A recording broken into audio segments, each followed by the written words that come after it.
Dana White went from looking completely wrecked to suddenly becoming the poster child for biohacking. TRT, peptide, optimization, human biologist. But today, we're gonna see if any of it actually beats the savage fundamentals of health. Let's get into it. There are 4 components to the superhuman protocol: the PEMF pad, cold plunging, red light therapy, and oxygen therapy. Sounds expensive. So this here is the PEMF pad. I actually have this at my bed at home. So this goes in your bed, the machine right next to it here, you turn it on, and you literally just lay on this thing. I sleep on it every night. PEMF stands for pulse electromagnetic field. It's actually a charge. A pulse electromagnetic field is really mimicking. What the fuck does that even do? I'm gonna go check it out. Let's see what other gadgets he's got in his arsenal. Pulse electromagnetic field. It's actually a charge. A pulse electromagnetic field is really mimicking what we get from Mother Nature, and that's the magnetism, the low Gauss current that we get from the surface of the Earth. Remember, every cell in our body is exchanging with its outside environment. It's eliminating waste, it's repairing, it's detoxifying, it's regenerating. So if we can enhance that process, you start to begin to understand the benefits of pulse electromagnetic field. You can enhance it naturally. Grounding. So I wake up in the morning, the PEMF mat is in my bed, then I come right to work, and then I jump in the cold plunge. I go in at 50 degrees for 3 minutes. Again, cold exposure might be beneficial in colder climate countries during the winter, but I don't think there's anything magical to it. I've done it for years, but I think in most cases it is just a bunch of stress. Also, I've seen that if you do exercise and you take a cold plunge right afterwards, it might actually blunt muscle protein synthesis because you're getting rid of the inflammation, which is the signal for building muscle.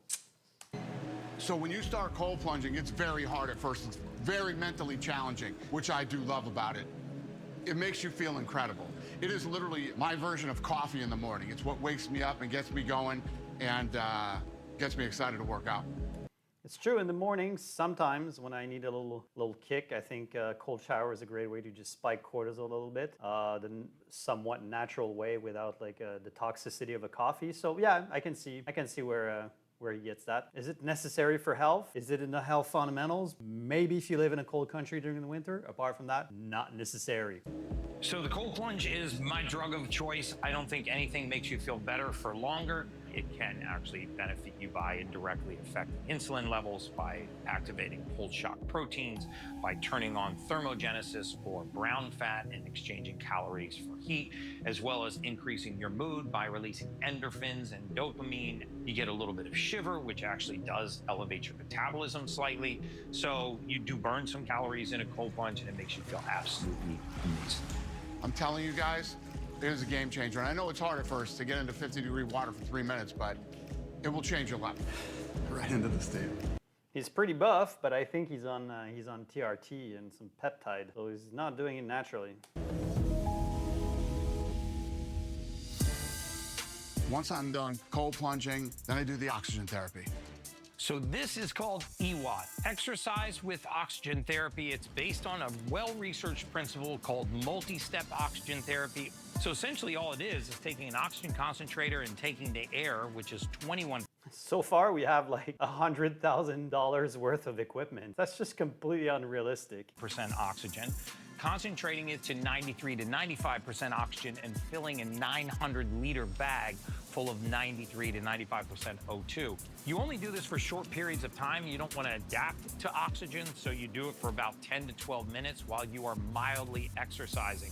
The reason why you do that is because you want a little bit of that perfusion pressure from the heart, that extra pressure that the heart creates when you're under mild exercise to help push that oxygen into the tissues. Remember, one of the sayings that I've coined is that the presence of oxygen is the absence of disease. If we want our bodies to repair, to regenerate, to detoxify, we want healthy levels of oxygen. So he's not wrong about that. You do want proper oxygenation of the tissue, especially the brain. It's the most oxygen demanding organ of all the body. But why not just go in the sun and do some breath work? Why do you need like $100,000 worth of silly equipment? That's all you need, which is in the savage fundamentals. Tell me guys, I'm curious to know, has any of you experimented with some breath work for a long duration And if you saw any benefits, what were they? Comment down below.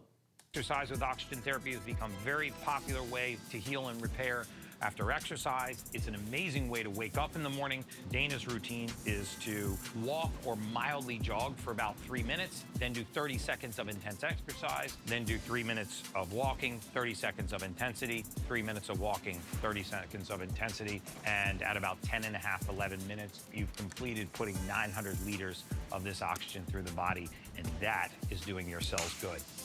Sounds miserable. To have like that plastic mask on your face whilst you're walking on a machine under artificial light indoor. Sounds horrible. Why the fuck would you do that when you can just go outside and do some breath work? The next step is the red light therapy bed. I do it for 20 minutes. Red light therapy or photobiomodulation uses Go in the sun, damn it. infrared light and near infrared light, different wavelengths of light to actually create different effects inside the body. It's well known for reducing inflammation, improving eyesight, improving collagen, elastin, and fibrin in the skin. It's very good for empowering the mitochondria, the powerhouse of the cell, to actually improve its metabolism. It's a great way to recover. It's the rage in athletic performance, in anti-aging and longevity. You usually use this 10 minutes a day if you use it every day, or 20 minutes 2 to 3 times a week seems to be the sweet spot. This is an incredibly therapeutic tool with very little side effects or downside. I love this. I think if I only had one biohacking device in my life, it would be a red light therapy bed. I think Gary Brecka, the human biologist talking in the background, I think he sells these. So of course he's going to speak very highly of that. But why not just sunlight? I do know that there is some benefits with the red light therapy, also for hair growth. You know, maybe if you're living in a country where there's not a lot of light exposure and you don't go outside that much, maybe supplement with that, but it will never replace real light exposure. So the last thing I do is the red light, and then that kicks off my workout. So we just finished a whole explanation of the superhuman protocol, but I want to make something really, really clear. You do not need all of this fancy, expensive equipment. Sure, Thank you. if you got 120 grand lying around, I would buy that equipment before I bought a Range Rover, but most of us don't have that kind of money to spend. So let me tell you how you can do it for free. If you don't have the money for a fancy PEMF mat, then by all means, take your shoes off and touch Mother Earth. The second thing you can do, Told you. if you don't want to buy an EWAT machine or exercise with oxygen therapy, is learning how to do 8 minutes of breath work. I follow a Wim Hof style of breath work. You can get all of the benefits of exercise with oxygen therapy without spending a dime, just learning how to breathe properly. There you go. Then the final thing is, if you don't have the money to spring for a red light therapy bed, expose your skin to sunlight, especially first thing in the morning. There's a very special light that happens in the first 45 minutes of the day that's called first light. It helps to regulate cortisol, helps to regulate melatonin. It will do more for your circadian rhythm and to help you sleep that night than you could possibly imagine simply by exposing yourself to sunlight in the morning. Those are 3 things you can do to change the trajectory of your life that will not cost you a dime. Touch the surface of the earth, do breath work, expose your skin to sunlight, and Very true. I'm glad that he said that because that was completely unrealistic with that fancy fucking equipment. Nobody can afford that unless you're Dana White. All right, Dana, show us your fridge. All right, so All right, let's see what he eats. this house has a lot of different refrigerators in it, but this is right here where the family congregates and, you know, where we come when we're looking for food. Now, I'm not one of these guys that eats healthy or whatever. The reason I work out is because I love food and I love to eat. Yeah, we can tell. He's looking a little thick and inflamed. Come here, when I grew up, we had milk and water in the fridge. That was it. So I'm a bit of a weirdo when it comes to drinks. Milk, Capri Sun, Mexican soda, Body Oh my Armor, God. water. Jesus, Dr. Pepper, sodas, juices. Come on, guys. That's not good. I mean, the guy is almost a billionaire, and that's what you find in your fridge? That's just to show you how addicted people are. Why is it always the same thing with rich people? Can't you just go find your pleasure somewhere else? Please, to all the people that follow a proper human diet, let me know, where do you find your pleasures other than food in life? I'm really curious. Please let me know down below. I mean, we have everything that you can imagine in here. And then down here, this is all ice cream. What's better than What the fuck? Oh my, this is absolute slave slop. Like fat and carbs everywhere, probably seed oils, some nuts, some seeds. I mean, don't get me wrong, ice cream has like dairy and eggs, but fuck, this will just wreck you from the inside out. Create a lot of glycation as well by constantly upregulating the Randall cycle. Not impressed, not impressed, Dana. Dana, come on, you can afford the best of the best. You could import literally ribeyes from every known ruminant animal on Earth on a daily basis. And he chooses this, food for the slaves. Let's keep going. The Boston Cream Klondike bar, nothing. Now this fridge over here, this one is for more healthy options. I mean, you know, there's lots of fruits and vegetables, yogurt and things like that. Obviously he has a chef. I mean, fruits, not the worst, but again, depends on your genetics, depends on your location on Earth. Like that here. What do you eat for breakfast? For breakfast, I usually do like either scrambled eggs and sausage, or I like breakfast sandwiches. Yeah. Sausage and eggs, fine. Skip the breakfast sandwich, the bread. Why stop eating? Like if most people just stop eating grains, they will be much healthier.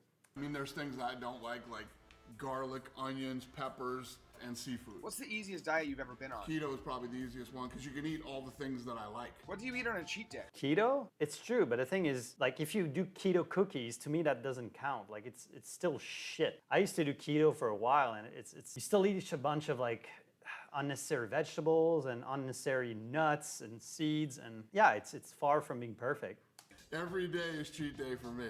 You know, actually, we have a restaurant at UFC headquarters, and I'll go in there every day and look at the menu. They have a menu that's laid out, and I get pissed off because the menu's too healthy. What's your favorite cheat meal your chef makes for you? The donuts. Sometimes like the health, they're just horrible. It's just like a bunch of salads, overcooked meat with no fat. So that's not healthy in my opinion. Keto would probably be better. You want substantial amount of fat in your diet. Or the bread, you know, they're like glazed donuts with a piece of fried chicken in the middle, and there's some sauce that my chefs put on there. If you like fried chicken and you like donuts, it's one of the best things you'll ever eat. So Dana, we know the UFC Performance Institute is a great place for athletes to train and get the best nutrition.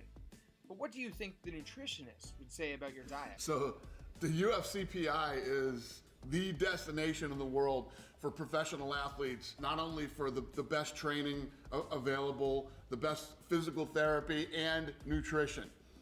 And I would have to imagine that the nutritionist down at the PI would not be impressed by my choices that I... Neither are we, Dana. Neither are we. We're not impressed whatsoever. And trust me, there is no amount of red light therapy, PEMF mat, and cold plunges that can undo the damage that you do by eating your fucking Klondike bar. Absolutely disgraceful. Guys, if you like this kind of breakdown, where we bring a realistic approach to wellness using the savage fundamentals of health, you should definitely subscribe. Or not. It's your loss. And my nutrition. You've met so many fighters in your life. Which person's diet are you most impressed by? Yeah, I mean, there's guys that I respect so much. You know, if you look at these fighters... All right, we've seen enough. That's it. All right, once again, this was pretty messy, you know? I don't think you need any of those expensive equipment. And also, I know Dana does a lot of other stuff with biohacking, which are very questionable. And what he eats is appalling, is absolute slave shit. If I had this kind of money, I would eat the best protein and the best meat from all over the world. Not any of this shit. In fact, I don't even eat any of this shit even right now. Hell no. Also, for people watching, I am curious to know, besides nutrition, what are your health essentials you do on a daily basis or on a weekly basis?